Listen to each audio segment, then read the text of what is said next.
I'm Gilbert Cruz, editor of the New York Times Book Review, and this is the Book Review Podcast.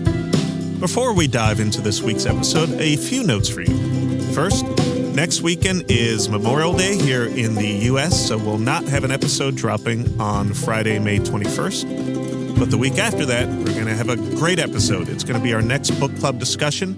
This one is about the novel James by Percival Everett. If you're interested in listening to that discussion, I urge you to use the next few weeks to catch up on what I think is a pretty great book. All right. In 2019, our guest on this week's episode published his first book, the gripping account of the accident at the Chernobyl nuclear plant in what was then the Soviet Union. That book, Midnight at Chernobyl, was one of the Book Review's 10 best books of that year. He's now out with another account of a disaster that occurred in 1986. This is the explosion of the 25th Space Shuttle mission, the Challenger. In January of 1986, 73 seconds into its flight, the Challenger exploded over the Atlantic Ocean. All 7 people aboard were killed, including Krista McAuliffe, the schoolteacher who was the first citizen passenger on a NASA flight. Adam Higginbotham's new book is called Challenger, a true story of heroism and disaster on the edge of space. Adam, welcome to the Book Review Podcast. Thank you for having me. So, Adam, what was it about the year 1986? What made you want to turn to this disaster after having worked on Chernobyl for 5 years or so? Well, I'm not really just working chronologically or even in gradually through the year 1986, although that is why the Challenger accident came to mind initially, to be honest, which was that when I was promoting the Chernobyl book, I was often asked if I remembered where I was when I heard the news that the accident had taken place. And I had to admit that I got no idea. I didn't remember exactly where I was. I think partly because of the way the news leaked out, it was secret. But what I did remember very clearly was where I was when I heard about Challenger, which happened almost exactly 3 months before Chernobyl. So it was back in my mind when I sat down and started casting around for what I would like to write my second book about. And as I did so, I began to realize that very similarly to Chernobyl, this was a story that people thought that they knew about and had taken place sufficiently recently that those who lived through it and were eyewitnesses to what happened were not only still around, but getting old enough that some of them had already passed away, some would soon do so. And it was an opportunity to write about this event from a new perspective, but also before it finally slipped away into history. This is your second book, and both are taking on these big, dramatic historical moments. What's the pleasure you get as a journalist, out of this type of reporting and writing? Well, I think partly that both Chernobyl and Challenger, like another famous event like the Titanic sinking, offer an opportunity to gather a snapshot of society at a given inflection point. And they kind of represent this view from the top to the bottom. So in the case of Chernobyl, one of the protagonists in the story is Mikhail Gorbachev, the head of state, but it affected people all the way down the chain of Soviet society, all the way down to the lowliest reactor control engineer. And it's the same for Challenger. Ronald Reagan is a character, but it goes all the way down to the children of members of the crew who were watching the accident take place from the roof of the Launch Control Center. And so it offers this slice through society, but it also shows you, because it's a disastrous extreme event, it shows you human beings at their best and their worst. Now, regarding your last book, Midnight Chernobyl, you talked about the culture of secrecy and lies in the Soviet Union that sort of resulted in this explosion. And you spoke to someone, I think you said you spoke to someone, or you quoted someone saying that this disaster was 20 years in the making because of those lies and those secrecy. And I wonder if you started to see, as you were working on the early stages of this book, some resonances, not obviously in terms of ideology, between those lies and secrecy in the Soviet Union and NASA. Absolutely, although I wouldn't say the same sort of institutional secrecy was the problem. Mm-hmm. But, there was a more subtle pattern of self-deception. And there was certainly a lot of hubris and complacency that led into this accident. And there were individuals who exhibited patterns of secrecy and a reluctance to, in some cases, report and in other cases receive bad news, which was definitely part of the problem in the Soviet Union, part of the problem with the Chernobyl accident. And more broadly, that they were both the result of what the sociologist Diane Vaughan, who wrote a kind of doorstop academic treatise that's just dedicated to the nature of the Challenger launch decision that came out at the end of the last century.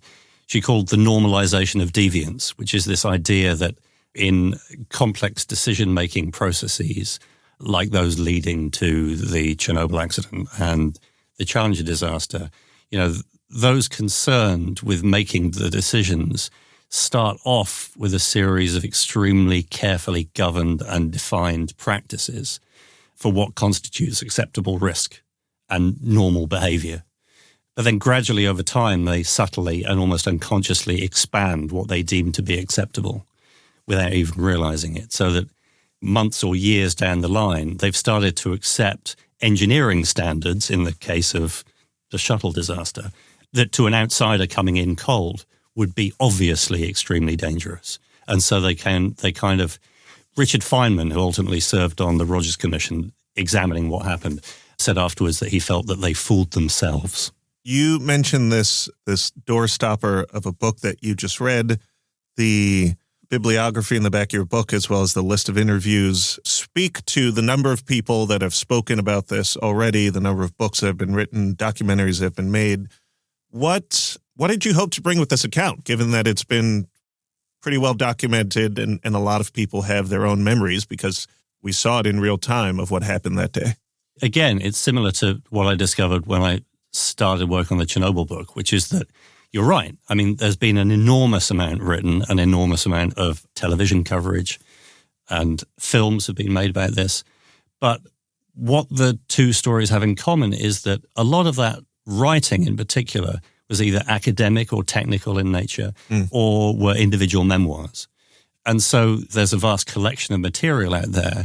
But what I realized very quickly was that nobody since the immediate aftermath of the accident, when there were two books published by journalists who were there at the time giving accounts of what happened, nobody in the almost 40 years since has made a serious attempt to write a narrative nonfiction account that explains what happened from beginning to end as a story that takes in all of that information, plus the stuff that's been in archives that nobody has really looked at, and the other material that I've gathered myself, not only from archival sources, but also from talking to eyewitnesses who, if approached in 1987, may not have talked at all and certainly may not have been completely frank. So there was a lot of opportunity there. And what I discovered once I began the research was there was also a lot of parts of the story that haven't been told before. You alluded to this before, but you didn't say, where were you? Well, I was a schoolboy in England at the time. So because of the time difference and because I was at school in England, I certainly wasn't watching it live like hundreds of thousands of American grade school children. And I was at school, and after school that day, I went out with my friends to the pub. And then when I got home late that night, my mother told me that it had happened because she'd seen it on the news. So it wasn't until late in the day that I heard about it. But I do remember exactly how staggered I was at the news that this had happened.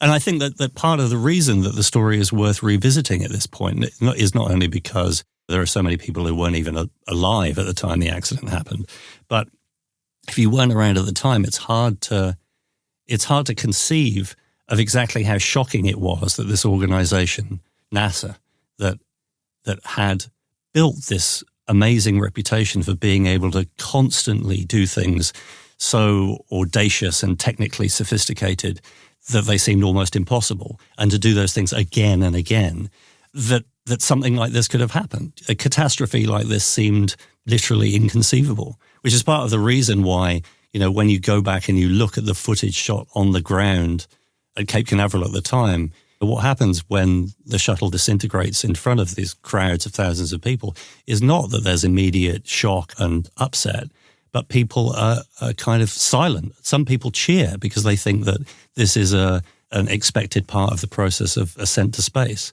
because it just seemed inconceivable. Now, you say certainly the American perception of NASA at that time was of an agency that could do anything at this point. But you open the book after a brief prologue with the Apollo 1 tragedy, which is something that happened in 1967. Right. And I wonder why that was the right place to start this book. Precisely because in 1986, people had come to imagine that NASA was an infallible institution.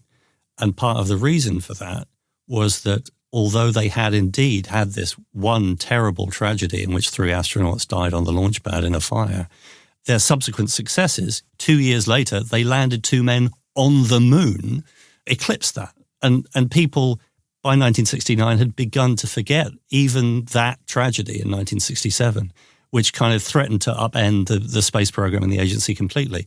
But they were so successful subsequently that it began to, the memories of that, the lessons of that, began to dim not only in the memories of people who worked at NASA, but in the population at large. And then, moreover, the next time they came extremely close to tragedy with Apollo 13, then they managed to succeed once again with ingenuity and bravery to pull that back from the brink of disaster and rescue these men from an explosion in deep space.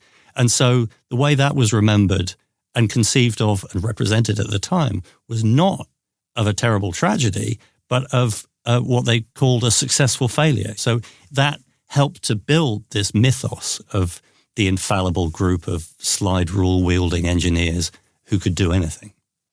I get the sense, however, certainly with the Space Shuttle program, which I want to ask you about the early days of in a second, that as you sketch out at least, it was always on the edge of disaster. Yeah, I mean, because the truth is that space flight is extremely dangerous. And really... Is it weird to say something so obvious but have it seem surprising to people because we've gotten so used to space travel? But it is experimental vehicles that we are using that have only been tested up to certain points. Right, but we've been doing it, it seems to us, as laymen, a relatively long time. But also, there has been historically a real gulf between the understanding that the rocket engineers and the astronauts themselves have of exactly how dangerous it is and the fact that it is experimental, and the way that politicians and administrators at NASA represent that to the public. In the case of the Space Shuttle in particular, the way that was sold was that it was going to be the routinization of space. And so the Space Shuttle was going to be this thrifty space truck that was going to make flying into orbit as simple, straightforward, and routine as getting on an airliner. And that's why they ended up with the Space Flight Participant Program, the inaugural passenger for which was the teacher in space, because they'd got this shirt sleeve environment. Astronauts no longer wore these bulky pressure suits and helmets. They didn't. You could go up into space easily and with such safety, apparently, that a school teacher from New Hampshire could be taken along as a passenger. One of the dynamics that you discuss early on in the Space Shuttle program, which was conceived, the earliest idea was conceived right around the time of the Apollo mission to the moon, was that it was pretty significantly underfunded from its earliest days because of political pressures. As you write, the Nixon administration had their Office of Management and Budget, and they thought this was too expensive. It went into the Carter administration. Do we need the space shuttle? And by the time the first one launched in 1981, the impression I got from your reporting is that they never had enough money. They never had enough money. And there was this constant tension of function versus cost, safety versus cost. And those eventually were key factors that 5 years later would lead to the first space shuttle disaster. The numbers are pretty bracing. NASA originally went to the Nixon administration in the early 70s and they asked for the $14 billion they said would be necessary to build even the most limited version of this spacecraft. And the Office of Management and Budget had a look at their figures and they came back and they said, no, not 14 billion, you can have 5.5. So from the outset, it was almost impossible to make that happen. Let's talk about the Challenger, which is one of the 4 shuttles that NASA At the time, yeah. had 4 shuttles. And again, a lot of people of a certain age remember seeing it. They remember the news coverage. They remember the phrase O-rings, but they primarily, I imagine, remember Kristen McAuliffe, who was the first person in the Space Participant Program, which was announced by President Reagan in 1984, when he directed NASA to look for a teacher to be the first citizen passenger. And with no disrespect to any of the other participants on the flight, I think that her position on that space shuttle was one of the reasons, in addition to it having happened on live TV, that so many people remember it and hold it as a tragedy inside of them.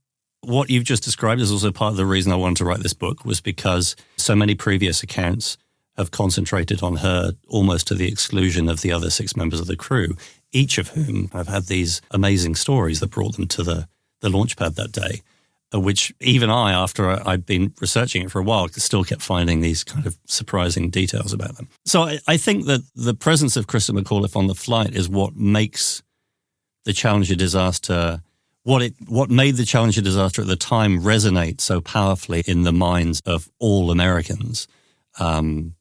There's a statistic that an estimated 95% of American adults by the end of January the 28th, 1986, had seen the footage of the explosion replayed on television.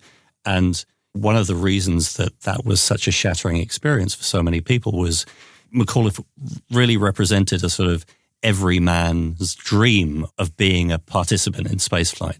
The fact that she could be a passenger meant that anybody could. And so I think that people really identified with her, not only because as an individual, she was this kind of extraordinarily charismatic person who people fell in love with, from Johnny Carson to Ronald Reagan, but also because people personally identified with her presence as a passenger on the space shuttle.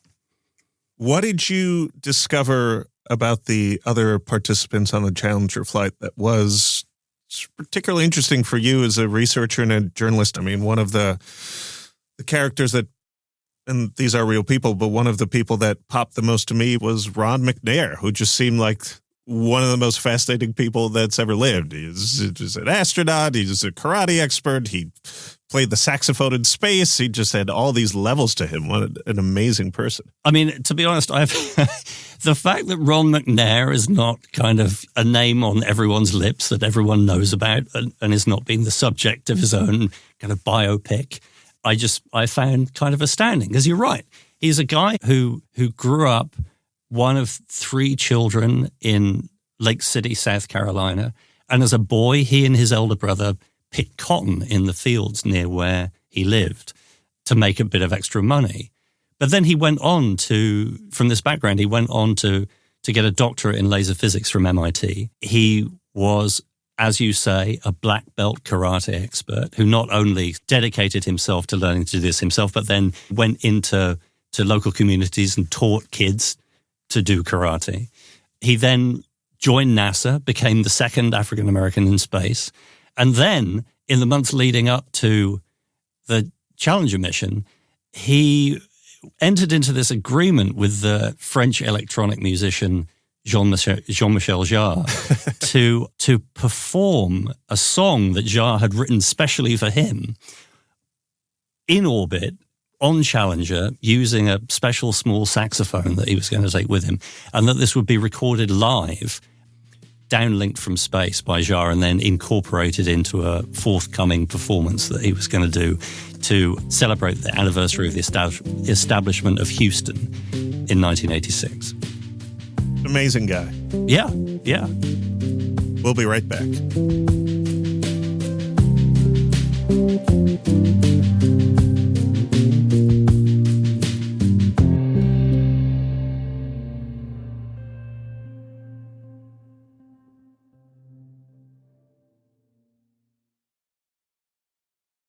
Welcome back.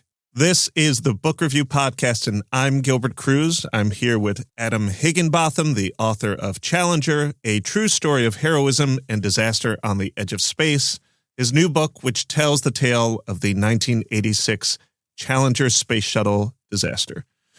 There is so much technical reporting in here, technical language, Adam, in the same way as your last book about Chernobyl had pages upon pages about nuclear power plant technology. Don't say that. You'll frighten people off. But, hold on, there's always a but. I wouldn't introduce that without a but, which is, much like with Midnight Chernobyl, I read this book incredibly fast. And I'm wondering how you work in order to make sure that both for you and the reader, technical concepts are presented in a way that are incredibly easy to grasp and understand. I like to think that, reader, I do the arduous work so that you don't have to. The way that it works is extremely difficult, which is that, first of all, I have to understand it. And I am not a scientist or an engineer. And indeed, my middle school physics teacher would be absolutely aghast to learn that I wrote a book, which a pretty significant element of which is nuclear fission. So what I do is I try and read as much as I possibly can to understand how these concepts work, and then try and put something on the page. And then I get help from people who actually know what they're talking about. So in the case of both the Chernobyl book and this book, I would draft sections of it and then I would run them by experts. So in this case, Brian Russell, who was one of the engineers at Morton Thiokol who worked on the rocket program and was present in the fateful late-night teleconference the night before the launch when they tried to have it called off, he actually reviewed all of the sections that I wrote about the solid rocket boosters and the O-rings in order to make sure that, as far as possible, I didn't get anything wrong. And so, but the most significant element of that really is that what I try to do is to reduce the amount of technical information in the narrative to the absolute bare minimum that's necessary for you to be able to, as a reader, to be able to understand not only what's happening, but the significance of specific events when they occur. So you don't get lost in the weeds. You have the basic understanding, but it has been simplified. So in the case of the Chernobyl book, I had the help of Frank von Hippel, who's a nuclear physicist at Princeton, and I would send him these passages that I'd written, and he would write back and say, well, Adam, this is hopelessly oversimplified. Your version of how an RBMK reactor works, hopelessly oversimplified. And I'd have to say, well, okay, Frank, oversimplified, fine, but is it wrong? And he'd be like, You're like, well, that's the point. Yes. Is it wrong? Is it wrong? Well, no, it's not wrong. And then, fine, okay, we're good to go. If it's not wrong, it's oversimplified. Perfect. The space shuttle is composed of 4 parts, essentially, which is the craft, the lander, the thing that actually flies and comes back to Earth, the fuel tank, which is the huge orange thing that it sits on before launch, and then the 2 solid rocket boosters, the white ones that sort of sit on the side of the fuel tank. And as you write, 2 minutes into the flight, at an altitude of nearly 27 miles, the 2 solid rockets, their propellant spent, would soon separate from the spacecraft, ending the most hazardous part of the ascent. Why were the first 2 minutes of any space shuttle launch up to this point the most dangerous? Because the space shuttle was the first time that solid rocket technology had ever been used to propel manned spacecraft for NASA into space. And the reason for that was that, unlike the liquid engines that were used on all of the Apollo missions and all of the missions that came before that, they couldn't be turned off or throttled down or throttled up once they'd been lit. They were effectively, in principle, like giant Roman candles, where you would just light the fuse and then they fire and then they keep going in the direction they're pointed until the fuel burns out, and only then can they safely be jettisoned. And one of the compromises that was made when the space shuttle was in the design process was that, unlike other previous manned spacecraft that NASA had constructed, the space shuttle would have no separate escape system for the astronauts to escape during the course of the ascent to orbit. So the approach that NASA took, given that you couldn't control or turn off these rockets and that you couldn't escape from the spacecraft, was that the solid rockets would simply have to function with 100% reliability. So they would have to work perfectly every time for that 2 minutes of flight. That made it extremely hazardous.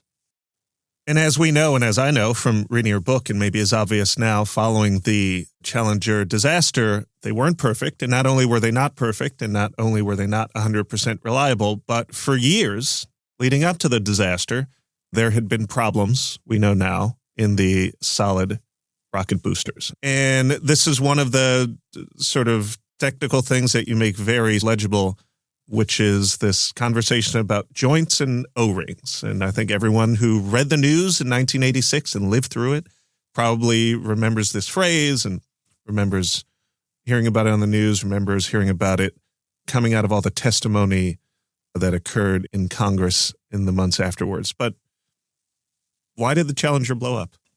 Because these solid rockets that were absolutely massive, 100 feet high, had to be built in sections because they would be almost impossible to successfully transport if they were built as a monolithic cylinder.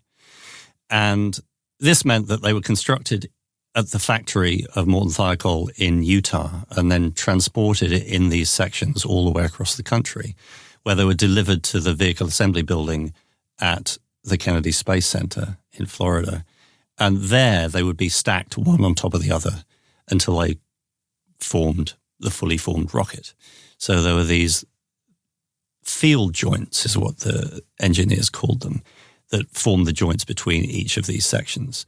And those sections fitted together in what they call the tang and clevis joint, which is a bit like the tongue and groove joint between floorboards, for example.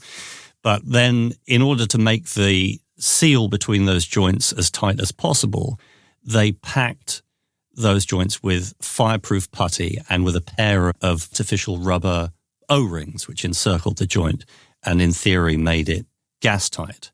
And the reason it had to be gas tight was that the solid propellant burning inside the rockets could otherwise escape through the joint if there was any kind of leak. And the engineers knew all too well that if there was a bit of a leak in one of these joints, the propellant was burning at somewhere in excess of 5,500 degrees Fahrenheit. And if there was a leak, what would happen is this little tongue of flame that would leak through the joint would burn through the half-inch thick steel casing of the rocket like a blowtorch, and catastrophe would ensue. You write about the years of realization on the part of the rocket booster contractor, or at least certain people at the contractor, that these O-rings, these giant rubber circles that were made to fit in these joints in order to prevent gas from leaking, were not performing as they were meant to. And that had been happening for a while. And the thing that precipitated the Challenger disaster was not only that, but the second 100-year frost event, essentially, that descended upon Florida in January 1986, right before the Challenger was about to take off. And while rubber does what it's supposed to do in normal temperatures, above a certain degree Fahrenheit, when it gets very cold, this rubber at least, did not perform as it was supposed to. It did not expand in the way that it should in order to fill the joint. It compressed, it was brittle, and it was useless. Right. But one of the rocket engineers, the surviving rocket engineers who worked on the design of these things, told me that the fault in the solid rocket boosters was so fundamental, the joint itself was so badly designed, that whether it had been cold or not, there was going to be a catastrophe at some point. It so happened that the precipitating event in this case was cold weather. But he was very clear with me that the joint was so badly designed that it was going to end up in disaster at some point. Now, one of the real tragedies of this is that, as you say, they had a warning of the fact that the cold would make the existing faults in these joints worse. Almost exactly a year before, in January 1985, they had what was regarded as a 100-year weather event when they had some of the coldest weather on the launch pad at launch of the Space Shuttle Discovery. And the night before, it had been the coldest weather in Florida history. And one of the engineers at Morton Thiokol, when he examined the recovered solid rockets that had parachuted into the ocean at the end of their flight, was absolutely horrified by what he saw. He saw evidence of leaks of a kind that he had never seen before, despite the fact that these engineers had been seeing this evidence of erosion in the joints for years before this flight took place. This was something much more serious. And so he immediately went to his superiors at the Marshall Space Flight Center. And part of what I came across in the research for the book was a 600-page memoir written by this guy, Roger Beaujolais, who was one of the foremost experts at Thiokol on the joints. And he explains in his memoir that he gave this presentation to a packed room at Marshall and explained what he'd found and explained the leaks. And then at the end, he very reluctantly said, "Now, guys, I know that you're probably not going to want to hear this, but it's my belief that the precipitating event in this new phenomenon that I've discovered was temperature."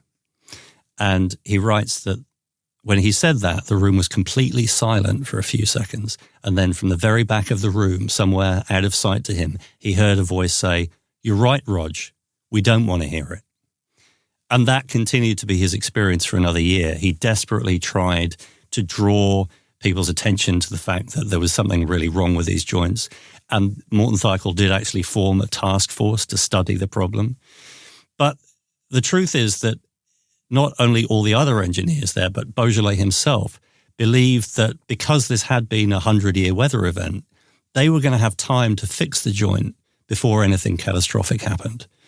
And it wasn't until the eve of the launch, because he was then focused on trying to fix this stuff, and he wasn't really focused on what was going on with the continuing missions. He didn't really know anything about the Challenger launch until the morning before the launch took place, when somebody told him that there was this weather forecast, that the weather in Florida was going to fall to as low as 18 degrees Fahrenheit, at which point he thought to himself, I have to stop this launch. One of the most there are a lot of shocking things in here. One of the more shocking things to me was the idea, and this is addressed after the disaster by some astronauts, that none of this information was ever shared, not only with the Challenger, but generally space shuttle information with any of the people who were occupying the capsule, who were flying up there. Just was not part of the process to give any information to the people whose lives were on the line. Right. And actually, some of the engineers involved in trying to fix the problem were reassured by their assumption that these flight readiness reviews of the kind that they all attended, that would go over problems with previous shuttle flights before the next one was launched, were all attended by the astronauts. And they were wrong about that. The astronauts very rarely, if ever, attended these meetings. And on the rare occasions when they did, any problems with the O-rings that were mentioned were made to sound as if they were, in what the words of one of them, no big deal. I think someone, this is towards the end of the book, says, it gives the parallel basically, if you told me that a plane was going to fly and its wing was about to fall off, the pilot would probably want to know. Right. That was just not NASA's way of sharing information with its astronauts. Well, I mean, that is true. That was General Donald Cortina, who was actually a member of the Rogers Commission investigation. And he, like many other members of the commission, were absolutely aghast when they discovered the trail of missed warnings that preceded the accident. That's not to suggest that these engineers weren't concerned with safety. It was just that the problems with the O-rings seemed like there was something that they were at work on fixing. Mm-hmm. They believed that they understood them. They believed that they were making a correct assessment of acceptable risk. Right. It wasn't that they were blindly going ahead and recklessly, knowingly gambling with the lives of astronauts. They just overestimated their own competence, and they were arrogant. And was there arrogance as a result of sort of the, as you say, the sheen that NASA had built up around itself? I got the impression that it partly was, and one of the things that was interesting to me about it, particularly given where I work, was the way in which NASA and the media had this interplay. So the early days of NASA getting the astronauts on TV and media ready and having everyone being able to see the landing on the moon was part of the thing that built up this agency's reputation. By the time we get to the space shuttle, I feel like the agency needed good headlines in a way to continue to justify its shuttle missions, both to the government that was trying to ask for money and to the public as well. Part of the reason that the astronaut teacher program was approved, it seems, was in order to continue to show people that. And I'm curious about how you see that push and pull between this agency and all the media organizations. I mean, I dropped my book almost when I saw that Reader's Digest had a space correspondent at one point. I was like, those were different media days. I mean, one of the surprising things, to be honest, about researching this was when I discovered just how amazingly well-resourced and staffed all of these national media organizations were. All of the newspapers that sent teams down to Cape Canaveral after the accident to spend months covering the disaster. It's kind of remarkable. But it's one of the things that has left behind this extraordinary resource of information about what happened that hasn't really been drawn on in the years since.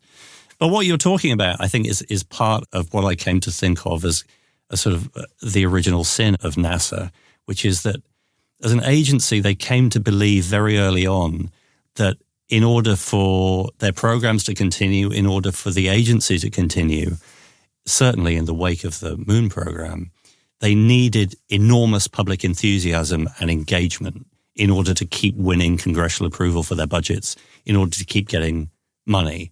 And so they needed to constantly present the public with new and more audacious efforts to take. And that's really at the core of the tragedy, because while there were many senior members of the organization that continued to believe this, one former NASA administrator, Bob Frosch, who was the person who made the shuttle program come to fruition under Carter, told me that he recognized at the time that in truth, public engagement was not necessary for them to continue to get money, because the military significance of what NASA was doing was so great that Congress would always fund it.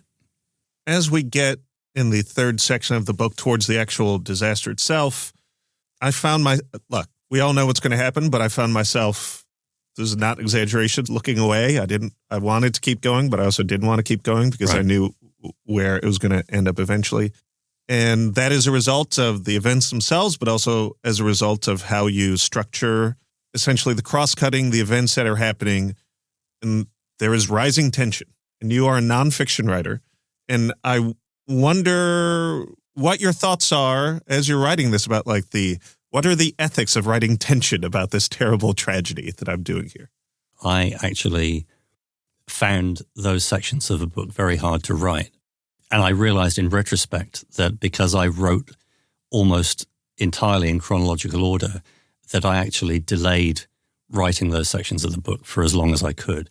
And that was partly because during the course of the reporting and the research, I got to know the families of the crew, in some cases quite well, to the extent that I really felt that I came to know members of the crew well enough to kind of understand what kind of people they were and understand what family life with them was like, at least, and that I didn't want to be, in a weird way, responsible for killing them.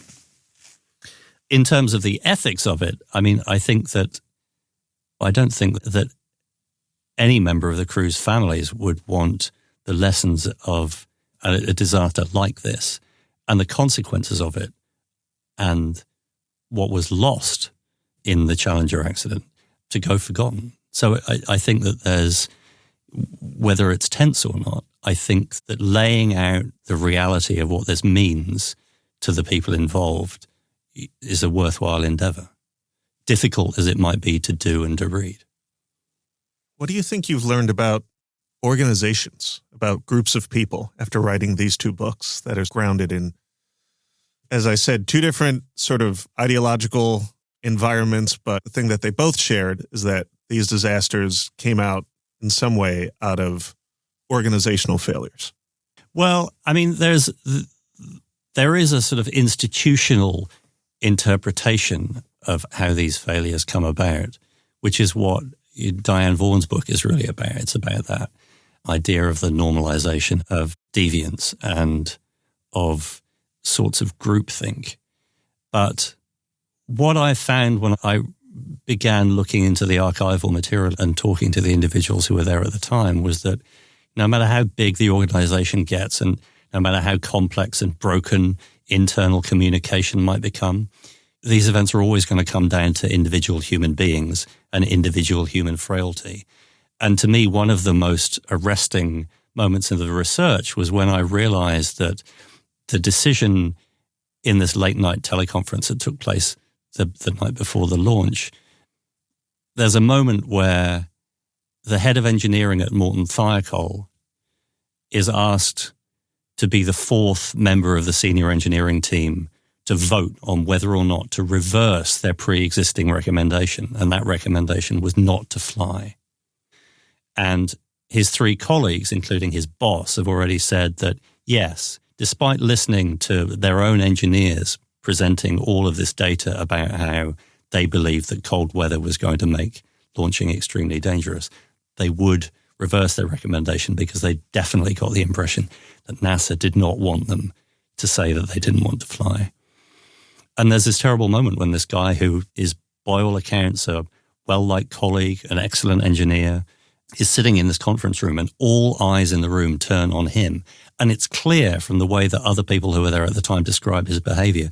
He looks desperately around the room for support for someone.